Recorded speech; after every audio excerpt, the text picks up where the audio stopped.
In this video, we will guide you through how to move your SIMS for mods, saves and other game files to another drive. So if you find this useful, then please consider subscribing and liking the video.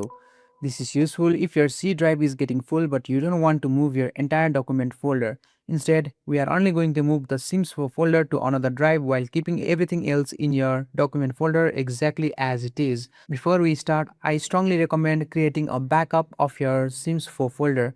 This is important because we are going to move the folder and create a link between different locations.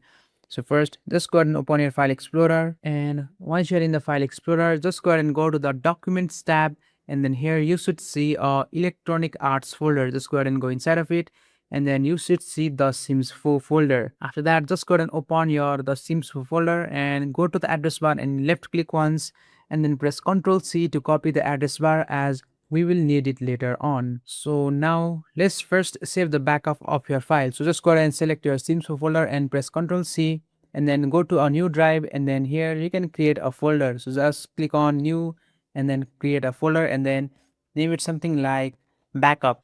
After that, go inside the folder and press Ctrl V to paste the folder exactly just like that. And now let's start by moving our folder. Once the backup is complete, go to the original SIMS4 folder inside the document. So I'll just go to documents and then go to electronic arts, and then here it is. Now we are going to move the actual folder. So you can just go ahead and right click on your SIMS4 folder, and then from here choose the option for cut. And after that, just go ahead and go to your new drive where you want to move it to, and then right click on it, and here just go ahead and choose the option for paste. And now you can see it will be successfully pasted just like that. At this point, we have two important parts. The first one is going to be the original SIM4 location that we copied earlier, and then the second one is the new location where we moved the SIMS4, in which in my case is going to be this. Now we are going to connect these location using mlink. Don't worry if you have never used mlink before. It basically creates a link in the original location that redirects Windows to a new location. So just go to your start menu and type cmd and choose to run it as an administrator.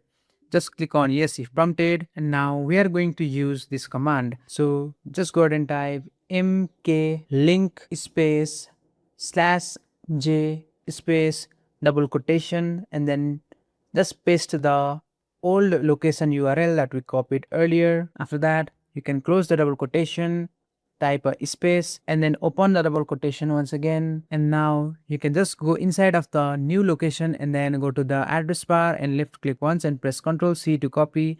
And then again in the command prompt, you can just go ahead and press Ctrl V to paste the new location and then close the double quotation just like that, and just go ahead and press enter. If everything worked correctly, command prompt will tell you that the junction was successfully created. Now look back to your document folder. So I'll just go ahead and open my document folder and go inside the electronic arts, and you should see what looks like your SIMS4 folder in the original location again, although we already cut and move it to another drive. Now however, the actual files are still stored on your second drive. That's the whole point of using mklink. The SIMS4 and Windows can continue using the original folder location, but Windows automatically redirects everything to the folder on your second drive. That means all your mod, save, custom content, screenshot and other SIM4 files all stay on the second drive without moving your entire document folder. Now you can launch the SIMS4 and make sure everything is working normally. And that's basically it. You have moved your SIMS4 folder to another drive and used mklink to redirect the original location automatically. If this guide helped you, make sure you like the video and subscribe to GuideRealm for more tutorials. Thanks for watching, and I'll see you in the next one.